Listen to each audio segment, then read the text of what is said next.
And we are live. So, welcome one and all. Whoever's here, whoever isn't here, it is what it is, okay? So, we're going to be starting with the Blender webcomic walkthrough today. Yes. It might not be like my regular streams because we're going to do a more thorough analysis on like the Blender process and how I do my panels and everything else. And we're going to go more in depth on this process itself by also taking a look at many of the scene files from the City of Clones. I suggest you check out the City of Clones if you haven't already, because we're going to go through most of those scene files to see exactly how I set up the scenes and many other aspects of the Blender webcomic process. So I suggest you check it out if you haven't already, because there will be spoilers. So yeah, I suggest you do that. Yeah. So without further ado, let's hop into our scene. And here we are. Blender. Yes, Elias. Welcome to the stream. We're doing some Blender stuff, but I'm also going to be going into more in depth in the Blender process. This is what this stream is for. But obviously, if you have questions, if anyone has questions, and the stream is not going to be quite long. It's going to be a quite short stream, maybe an hour, you know. And then, you know, for maybe the next hour of the stream, we can just chill, you know. But for the first hour, I want to actually just present the Blender webcomic process. And for Elias, actually, there's a few cool things in Blender. Going more into the painterly process, because I discovered some new painterly brushes in Blender. So if you want to make a more painterly comic, you know, that's something you can do now in Blender. I just discovered this new stuff. So yeah, so hopefully through this process, not only can we figure out some new stuff with this Blender process for your webcomics, but it might help you understand grease paints a little bit more, as well as maybe understanding how to set up your Blender scenes for this specific type of project. So as you can see on screen, I have the first scene of the City of Clones. Just a very basic room, and basic tiling. And as you can see, this little orb here, and this orb isn't actually in the panel. This was actually just me messing around with some toon shading aspects of Blender. So I'm going to talk more about that soon.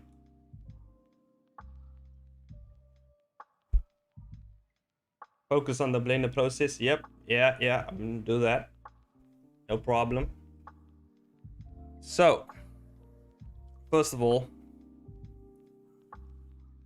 let's get more into the grease pencil aspects as well, because this is very interesting in terms of setting up your backgrounds. Because once you set up your backgrounds, you know, some people might need or want an outline for their assets in the background to make it look as if they've drawn them, or maybe add a bit more lined detail to it so it looks more comic-like. I'm actually experimenting a bit more, because there's a few things that I want to do with backgrounds, and I'm actually experimenting with the solid shaders in Blender. So it looks more like you kind of fold it in like you would normally do, like in Photoshop or Krita or whatever. You would just normally fill it in. It's the shading aspect and lighting aspect that I'm really trying to tweak so that I get more of a comic-like feel, and that is something I'm working on at the moment. As you can see, these objects in these tanks over here are grease pencil objects. Yes. Fully grease penciled out. And I think I colored them green to match the lighting. But you'll see later on that some of the lights within the Blender scene you can actually use to light your grease pencil objects. And I have actually figured that out.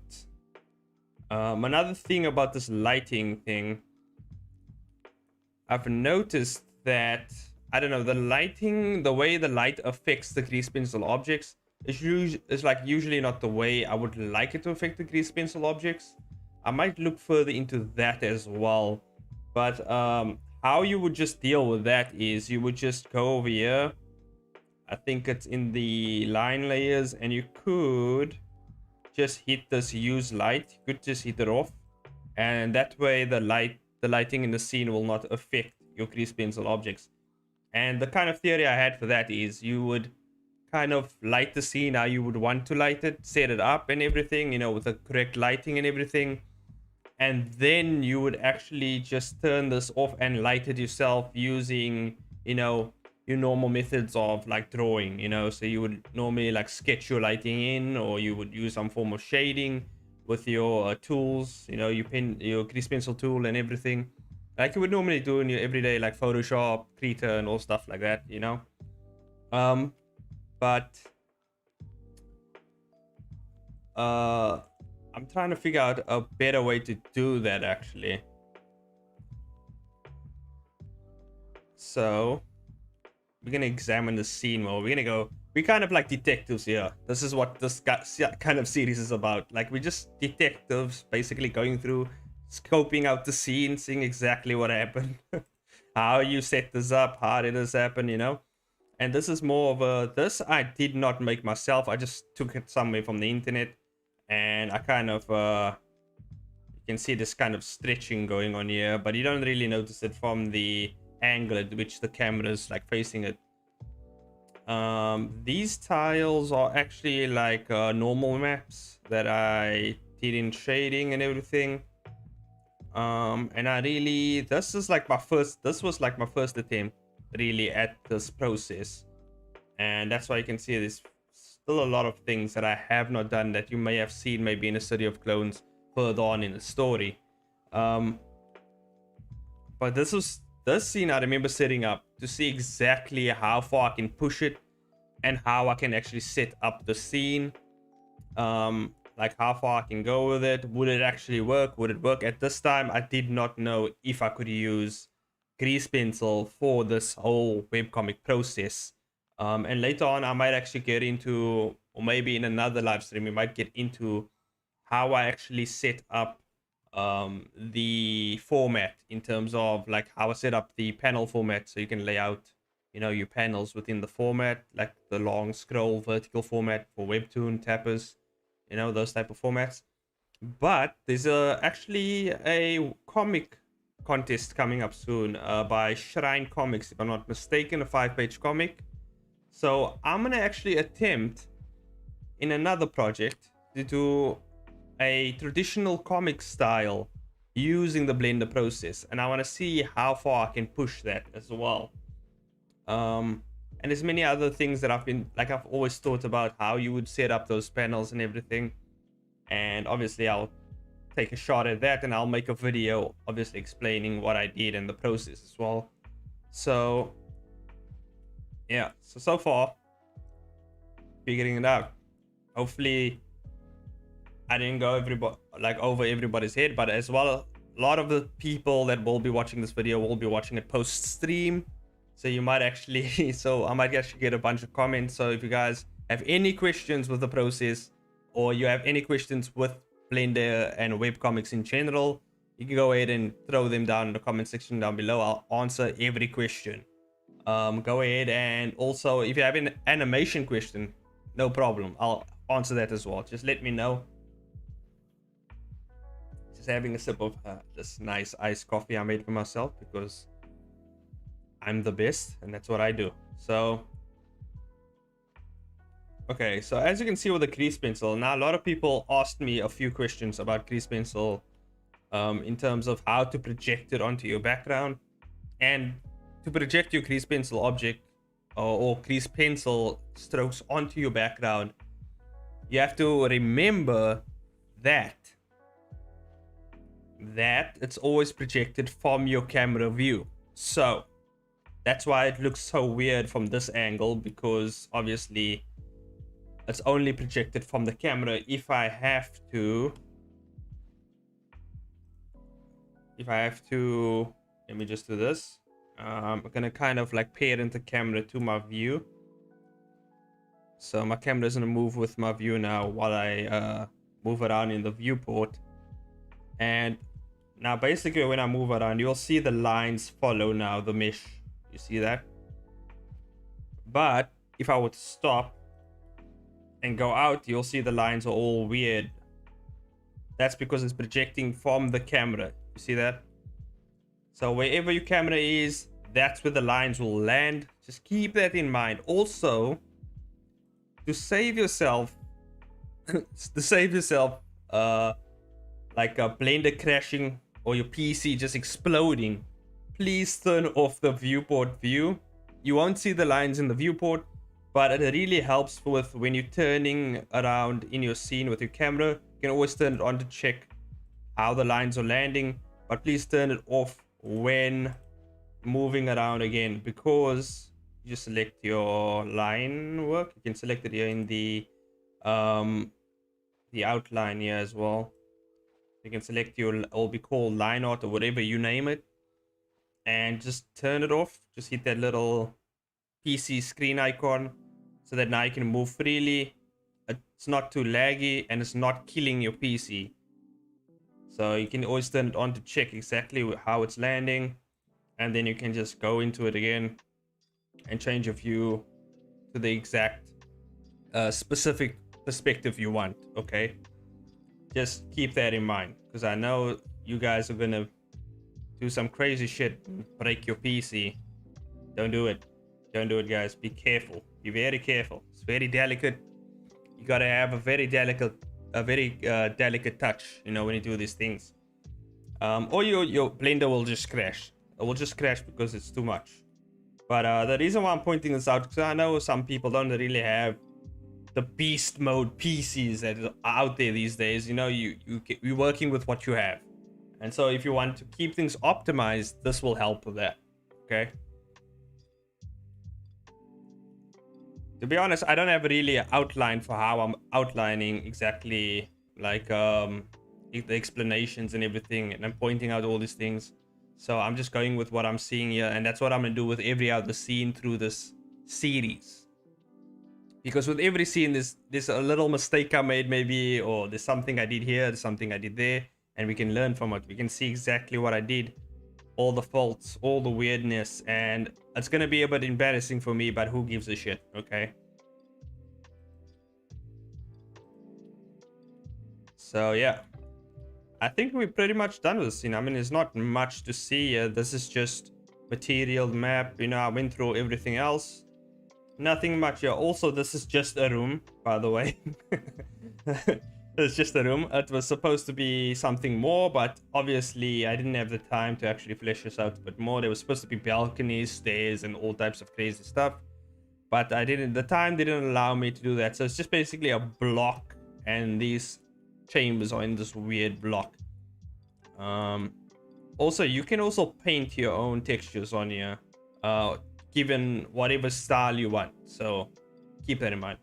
Anyway, let's head into the next scene, which is scene 2 over here. And also be sure to name your scenes better than I did, because I just named it 1, 2, 3, and then I think I just named the folder overall episode, whatever episode it was in. But please name it much better than I did, because I found a few things that really went wrong in the last few episodes of making the comic as well. So I'll show you that when we get there. Now we have our nude model over here, of course, you know, all chilling in his chamber. And as you can see, now I was messing around with some lighting stuff, and as you can see, the green light is not really affecting him. I'm not sure exactly what I did here. Or is it affecting him? It doesn't look like it. Okay. But anyway, to bypass that, you can always just color a green layer, like a green overlay over your character or whatever, just to match the lighting. And you can mess around with the grease pencil stuff. It's basically the same room, same setup. I just threw this, as you can see, all the layers over here on the side. Let me just bring that out. Grease pencil, obviously the layers work like it does in Photoshop, as it does in any other drawing software. And I know I'm not going into the basics of Blender, but that's kind of your guys' job to do your homework and figure that out for yourself, because I'm not going to do that for you. This is more so just for the process. I'm not going to go into the basics of Blender. There's plenty of other videos that will do that for you. And if I'm not mistaken, did I animate the scene? The scene is actually animated. So yeah, it's the hair in the chamber. It's kind of animated, which is really cool. I think I animated some particle effect bubbles to come up here, but I don't know what happened to it. I guess I took it out of the scene as well. But the reason for this scene, I think would be cool to give you guys something that you could possibly also do in your own time, or for whatever project you will do in the future. So the reason why I thought it would be cool to be a comic, like to do a webcomic in Blender, is not only for the perspective aspect of it, you know, because you're working in a 3D program, you get all the cool like perspective shots, and you have like it just makes things easier. You don't have to really draw all the backgrounds. You can kind of like cheat it with like 3D models and stuff like that.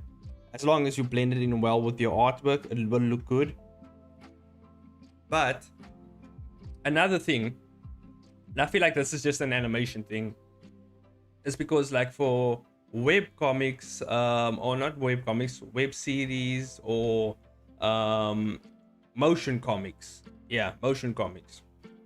It would be easier now if you could take your comic works that you have done in Blender and just turn it into an animation for maybe a motion comic and those type of things, you know.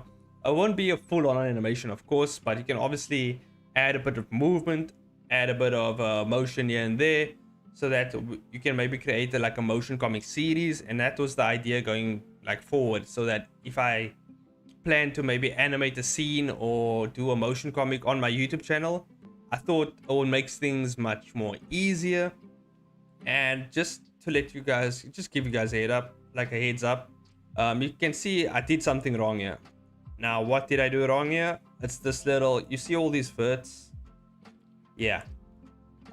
Now, the problem with those is, when it comes to animating a scene, obviously, how animation works in Blender, you can also go in and just animate every vert, you know? You could do that, and obviously that you can see the problem with that now.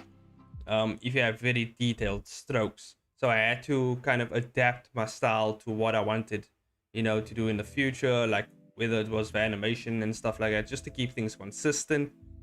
But you could just add a rig to this, and you can actually paint the vertices using Whyt painting, and maybe try and figure that out with the rigging in Blender.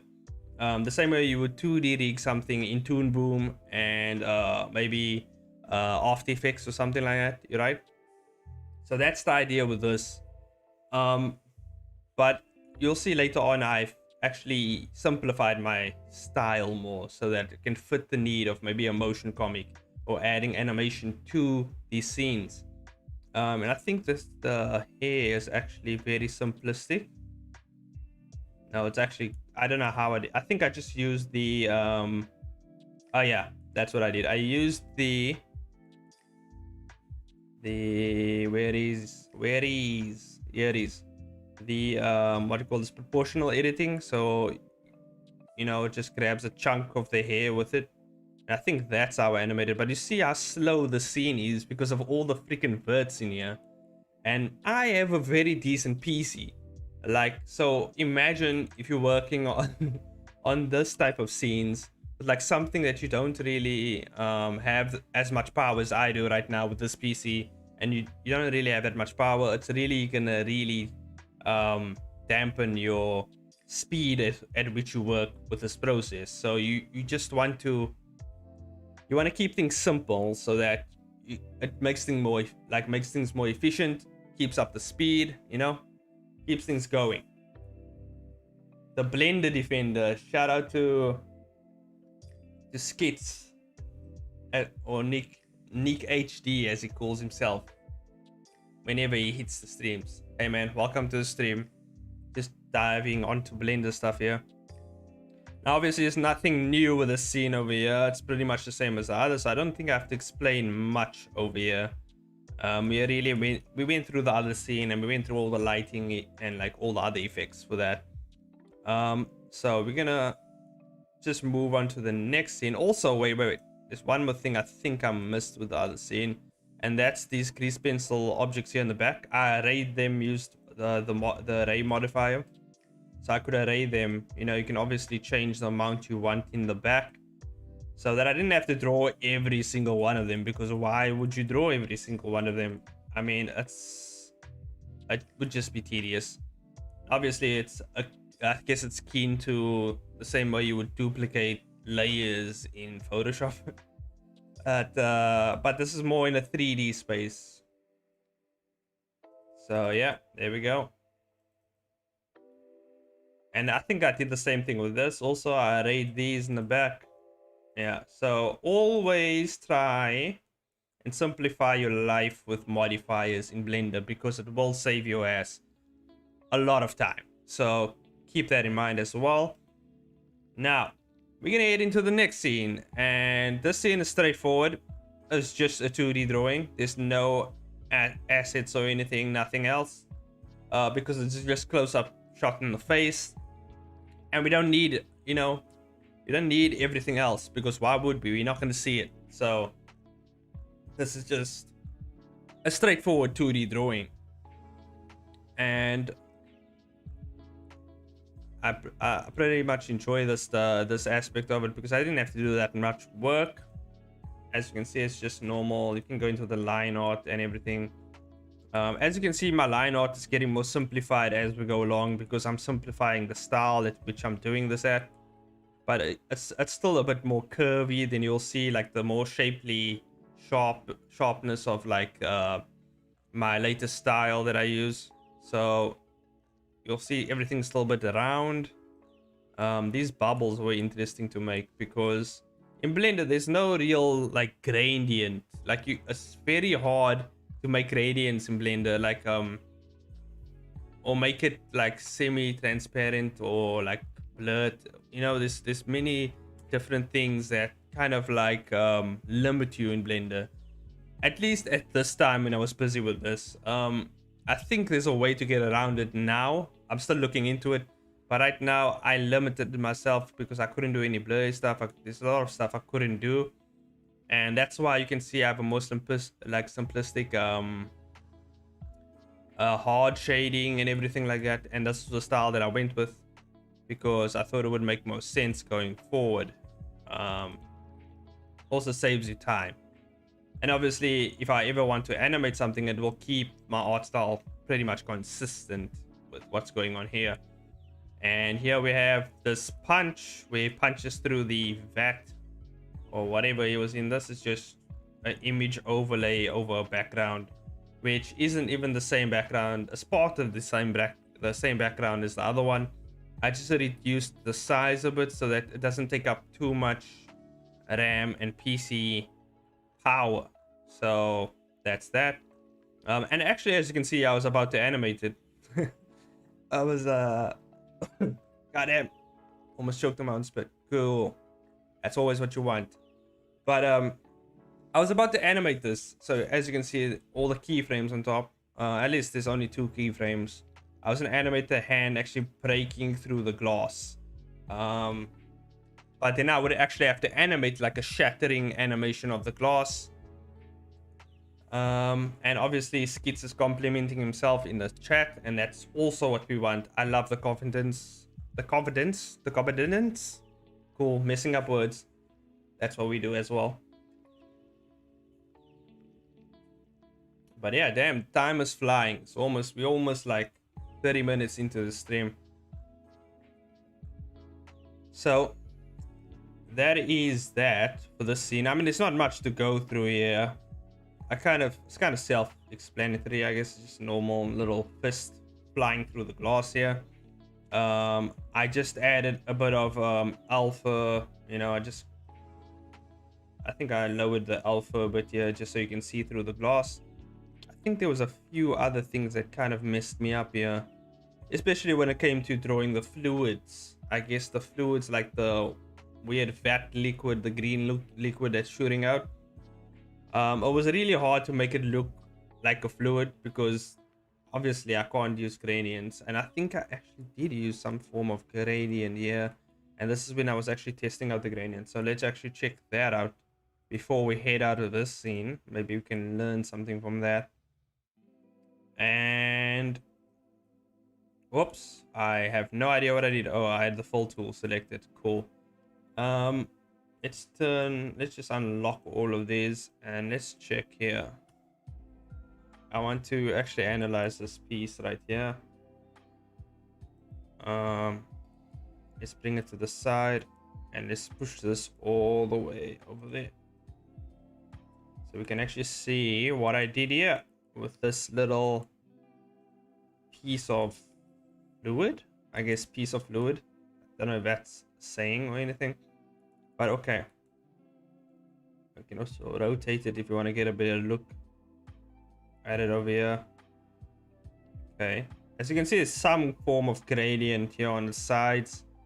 I was messing around exactly how to change the direction and rotation of the gradient, but it's a freaking, like, it's a nightmare in Blender. I'll be honest with you, it's the hell of a nightmare to actually change the gradient direction, as well as the texture direction in general. Like if you're gonna do maybe like polka dots or something on a grease pencil fill, it's just an entire mission to do that, and it's very hard to actually actually I think there's someone on YouTube called Sophie. I can't remember her last name, but I'll leave a link to her channel in the description down below. She actually explains the gradient system in Blender and how it exactly works and which direction it goes to. But I think in short is the gradient tends to lean more to the inside of your curve. So you can see, let's say this is our curve, this right here, this little shape right here, weird looking shape. But if it was curved like this, the gradient would be more like one color. The gradient would kind of run through the middle here if I drew it from here and then came around like that. And I think maybe I can demonstrate that. I think it'll be easy to demonstrate it. So let's delete this and let's see if I can actually demonstrate that, because it was a freaking mission to do it in the first place. So let's see, there we go. You see what I mean? So the gradient in Blender, the way it works, which is still kind of, I don't really understand how it works, you know, but as you can see, the gradient kind of leans to the inside of the shape here, and that's kind of how I figured it worked. Now obviously the less verts you have, and you can turn it down if you head to your stroke option. I think, wait, I missed it. It should be, that should always be view, by the way. Should be in your stroke options here in draw mode, and you just turn up your simplification to 100, and that should simplify things more. Now you can see it's easier to kind of control where the gradient lands. But the gradient, from what I understand, works with your second, I don't know why it works this way, but it works with this with first and second vert. So however your second and first vert lands, that's where the gradient's gonna be. And let me actually just check what happens if I delete that, so you can kind of see how it's working here. And I think it'll be easier to actually test this out in your still kind of don't get it. Still kind of don't get that gradient. It's weird. They really need to fix that up. So let's go with black so we can see it, and white, just so we can get a better idea of where the gradient's landing. So you see that.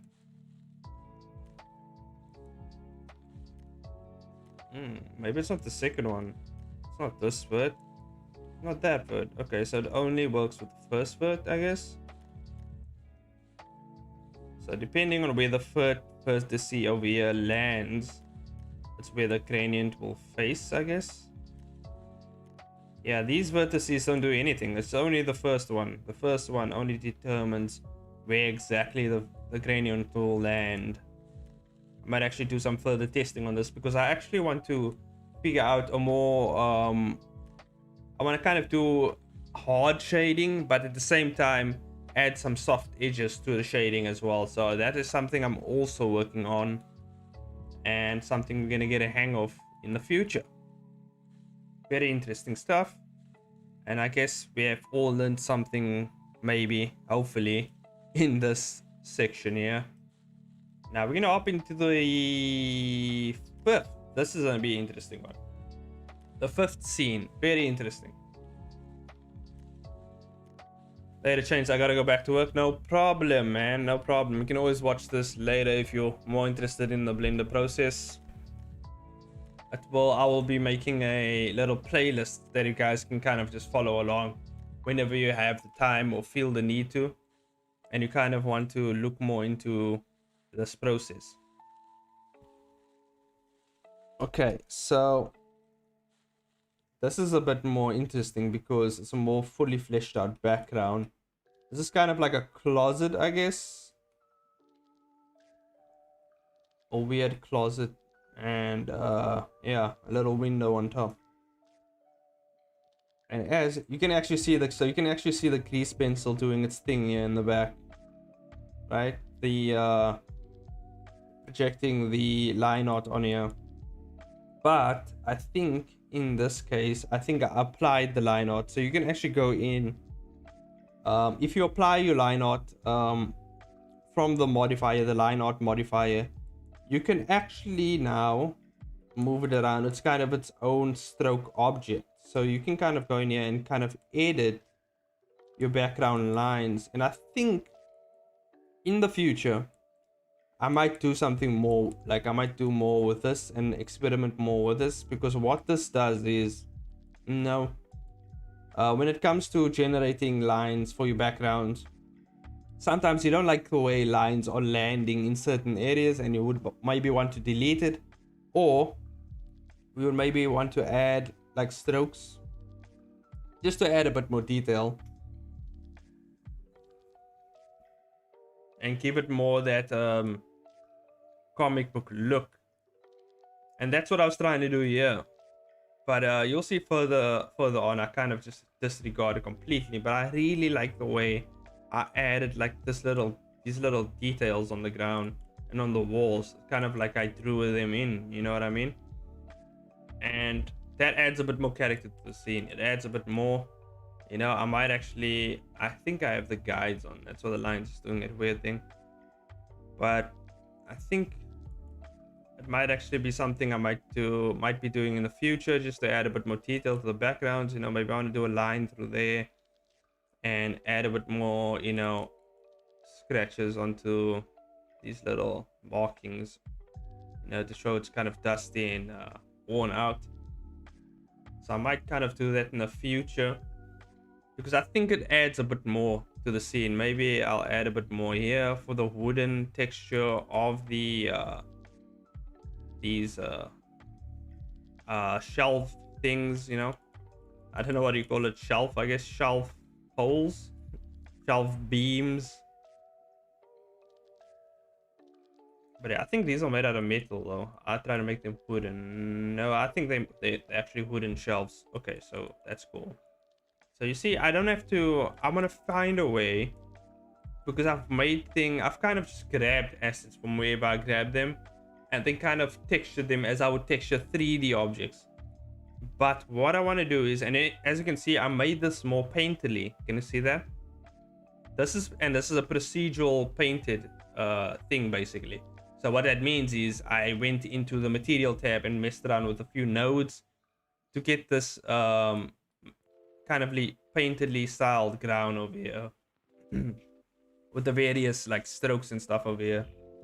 So I didn't hand paint it, I just went into the shader node, and we're gonna check out the ground. I'll show you. And this is kind of what I want to do going further, you know. I think this is actually linked in, so I actually linked these objects in. And for those of you who don't know what linked objects do in Blender, basically linked objects saves you space basically. So what it does is it kind of links a proxy of what the object that you're linking in looks like so that you're not actually linking in the actual object itself. You're linking in a form of it, if that makes sense. You know what I mean? And I'll show you, like, because I can't do anything with this background, by the way. I can't go into edit mode or anything, or 3D model it. I can maybe rotate it. I can rotate it and do all sorts of things with it, but I can't move these. If I want to move it, I would have to go into the original file where this object is actually saved and change it there. And once I change it there, the changes will appear in the scene because it's linked to that file. See? But if you append the file in, if you go here to file and append, if you append your file in, you will have the actual, all the data like encased in the object you're appending in, or the collection you're appending in. I usually always append and link collections in. That just makes things more neater, as well as you know, a clean name, like a clean naming system, you know, will make things better for your life and just makes things easier for you. Hopefully so far everyone is with me and enjoying the series, but I want to dive more into what I've done here with the grease pencil and how I've drawn these.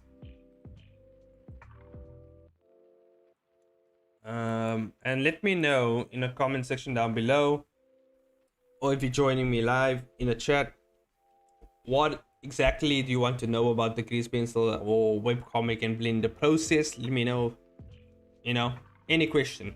It can be anything. I'll answer it, and I'll also go through some examples maybe in the next stream I do, you know, so it might actually help you guys out with whatever you're planning to do with this. So also, don't be afraid to use the guides, please. Don't be afraid. You'll see grease pencil has these guides. I'll show you guys these this guide over here. So basically these are like you know, in Photoshop it has your radial guides or rulers and stuff like that. You kind of get the same thing here with this, and that's how I kind of did the circular line effect here, and that's why it looks so good. So what you do is you hit the circular, and it always moves with the 3D cursor. So if you hit shift and then right click, and right click to where you want the 3D cursor to be, maybe you want it more centered, it will follow. Just make sure your setting is set for cursor, and it will follow that exact guide. So I think I want a radial. Radial's the thing I use there, and now I can kind of do this, and I can just go around like that, you see. And I mean, you can do this in any other like program like Photoshop or Creator or whatever, right? So I'm just showing you exactly what the guides in Blender, like where they are specifically and what they do.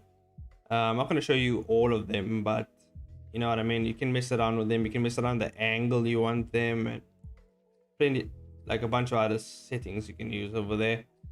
So that's that, and I think we're done here with this scene. Also, actually one more thing before we go to the next scene. This, you see this, the emission does not affect your lighting, by the way. Just letting you know, because you can't see it in this file, but this is in the original file. You can see I put a area light in here, so it can kind of affect the shelf over here. So just be aware of that. Emission shaders don't affect your surroundings in Blender. You have to use a light to kind of project the light that you want, and you can kind of mess around with the settings with that as well. So just keep that in mind as well. Yeah, I think that's about all. I think that's everything for this scene. It's into the next scene, and I might actually just breeze through some of the scenes because they might be the same thing. They take place in the same area, you know. And I think this would be our next scene. This one over here. I think I'll go through 10 first, because I think there's some interesting things I want to demonstrate to you guys over here. And let's head into our render and let's check this out. Okay, so also the problem I ran into, which is something you might have to check out when you're doing these things, is that be sure that in front is checked on, because you'll see this happens. And I don't know why I'm mentioning this late into your scenes, but into these scenes basically. But can you see that your background line art kind of just runs through your character stroke? Basically, you're drawing of your character, the line art runs through that. Now why this happens, and I only figure this out later on in my process, and the reason why this happens is the grease pencil gives priority to whichever object's origin is in front of the other. So the origin is this thing over here. You see this little dot? That's your object's origin. That's kind of like the focal point of your object. And that's kind of where your object will rotate around as well. It's kind of like a pivot point, like you would use it in Photoshop, like a pivot point. But this is kind of where your object is placed around, right? So you will see if I click on this object over here, the line art object, the origin point is over here. The interestingly enough, the origin's over there. Usually it takes priority according to origin points. But that could be because the line art, maybe this line art, let me check something out. It might have nope, not in front. So interestingly enough, it doesn't really matter. Oh wait, here it is. Right, there it is. Interesting. Okay, we figured it out. So basically, yeah, my assumptions were correct. I had the in front checked on with my line art. So obviously what that does is you're making this a priority instead of your drawing object over here. But obviously if you turn that off, but actually, yeah, you turn that off and you'll see it kind of falls behind this again. Now, the one issue I had with this is it kind of disregards the thickness of your lines, because they kind of clip through the objects that the line art is kind of projecting itself onto. So you'll see, and as we go closer to these walls, you can see how thick these line art lines are. But if we hit, where is it? Maybe I should select from the outline. It's actually more easier to select from the outline. So we're going to select our line art. See that? Just watch how thick these lines are. And once I take off in front, you can see they clip through our object. So it kind of makes our line art very thin. And in most cases, the line art will be completely covered by the object. So I always keep in front on, but at the same time, you have to keep in front on with the main object or the main focal point of your scene, which is your characters, of course, unless there's something in the background that is the other focal point. But obviously you want your characters to be ahead of this line art, so it looks like it's falling behind them. So make sure both have the in front box ticked. And I'll show you something else when we head into our next scene, because this is where you're going to see a little conflict with this method as well. And look at that background, really cool. Just stole it from the internet, very nice. Just a backdrop, really getting behind the beast. God damn it, I'm messing up words. That's what happens. Gotta take a sip of coffee. Coffee always helps. But basically you're getting a behind the scenes look here. It's kind of like taking a peek behind the stage, you know, at all the props and everything. And so this picture could have been any other picture that would fit into this world. I just felt like I didn't feel like modeling a city at the time, so I just put an image as a backdrop. But obviously, you can also use this method in conjunction with Photoshop or Krita or whatever other object, like any other app you choose to use. So what you can do is you can just render out maybe something like this. You have your infinite space of alpha there in the back, and when you plop that into Photoshop, there'll obviously be nothing behind him, and you can just slide anything you want behind him as well. You could do that, or you could just import the image into Blender and chuck it behind him as well. Both works, both is the same thing, doesn't really matter. You get the same results.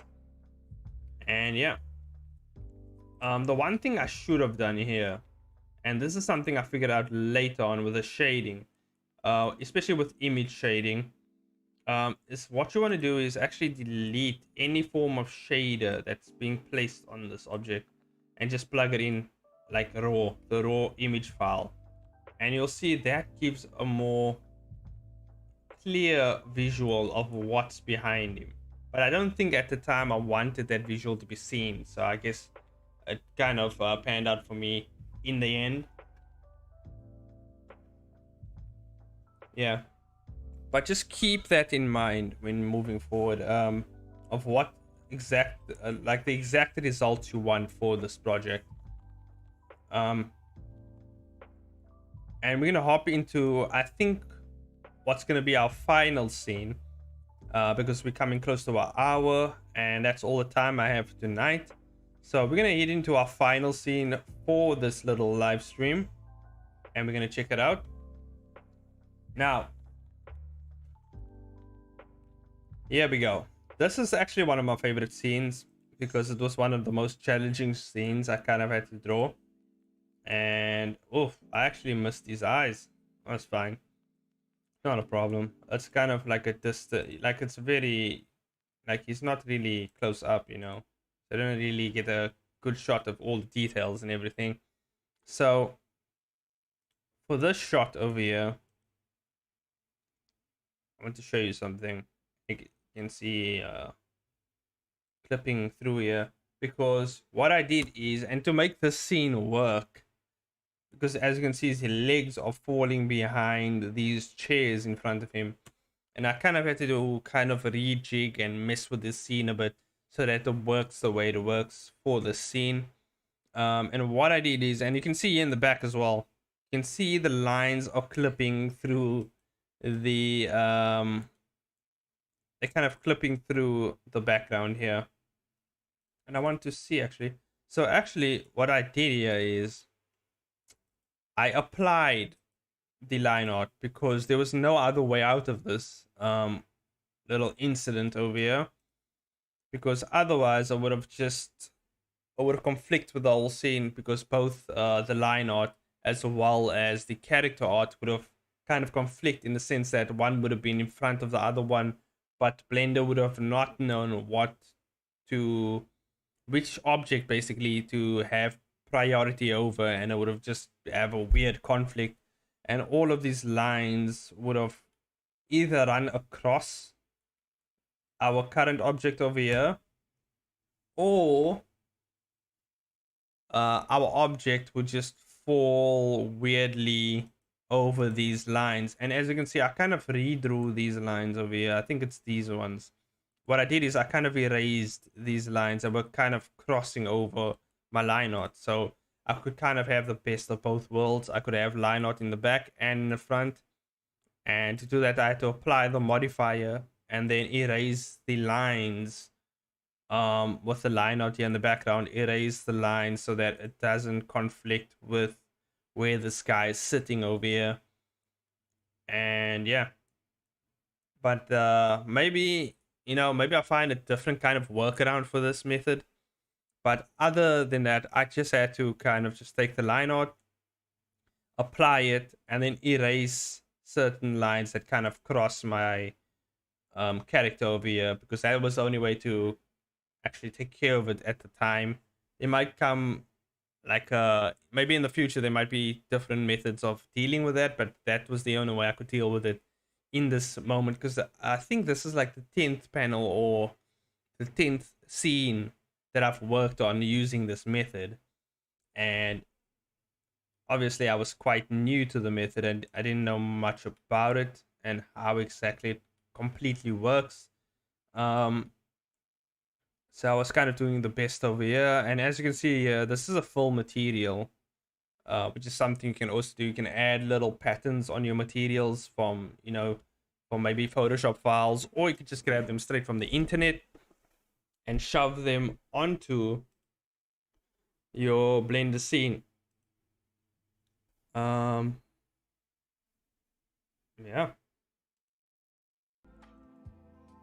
I don't know why the music stopped, but obviously we need the good times to keep rolling. So I just played it again.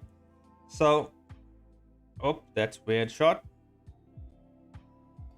So in this case, the line art is not being projected by the camera because I've applied the line art that was projected by the camera. So you can kind of go in and you see all these weird things that's going on here with the line art. You can kind of go in there and kind of fix that up, kind of fix it up right here. And you can touch up all these weird inconsistencies and everything. At the time, I didn't know you can actually do that because I was a little infant baby boy when it came to this method. But I kind of figured it out as we went along. And yeah, kind of just very simple. You can see that little seam right there. Interesting. Yeah, but you probably miss it from this distance, right? You won't really tell from this far out. But once you go in Blender, you can see that little seam that runs across the bar right there. Very interesting. I gotta like iron that out a bit. Yeah, I think I'm gonna leave it here for this live stream. I think we went through various different scenes, and hopefully you have learned something from this, pointing out all these weird things that I went through with these methods and stuff like that. And definitely I want you guys to send me your questions, send me exactly what you want to know about the process. Go nuts in the comment section. I will answer every single comment I get, because all of it helps everyone else, figure out the method. And if you have ways maybe to improve the method, and maybe you have a way that you think could work better, please leave your suggestions on the comment section down below. Maybe you have a better way of dealing with the materials, the line art, everything else. Let me know in the comment section down below. There is a lot of issues with the lighting thing as well. Before we head out, the lighting problem, and the reason why I did the lighting this way is because lighting works differently for grease pencil as well as it does with 3D objects. So for instance, if you turn your lighting up to 1000 watts, right, for your background scene, that's very bright, right? But for your grease pencil, it's not sometimes really that bright, depending on the proximity of where exactly your light is in the scene. So this is one of the bigger problems that I'm dealing with, and that's in regards to the toon shader in Blender, because the toon shader in Blender needs a really bright, like luminous lights to really outline the rims and all the different shades of colors when doing the toon shading. And that is something that we might actually look at in our next walkthrough, and something I want to actually look into more. But yeah, I really appreciate you guys for joining me on this live stream. Don't forget to hit that subscribe, that like if you enjoyed this. Also, check out the City of Clones, because it's an entire webcomic made entirely in Blender. I only to kind of make it fit better in Webtoon, I took it into Photoshop. But other than that, the text bubbles are in Blender, the scenes are in Blender, everything is in Blender. So I want you guys to check that out and see exactly how far we can push this thing and see exactly how far we can get with this method. So thank you guys again for joining me. You can support me, Patreon, Ko-fi, all in the links down below. My other webcomics also down. You know, go ahead and check it out. I'll leave a link to Sophie's channel. She also goes over all these intricate brushes with Blender, so I think that will be a good resource for you guys if you want to check that out as well. And I'll see you guys in the next live stream. Let me hit up the little end screen here. I don't know why I didn't hit it up. I had to hit it up. That's my little body chains right there, also made in Blender. Oh god, I feel like I'm simping Blender so hard, but okay. I just love the program, you know. Don't know where I would be without Blender, to be honest. I've done a lot in this program and I'm looking forward to do more. And hopefully you guys can do some cool projects in Blender as well. Looking forward to that as well. See you guys.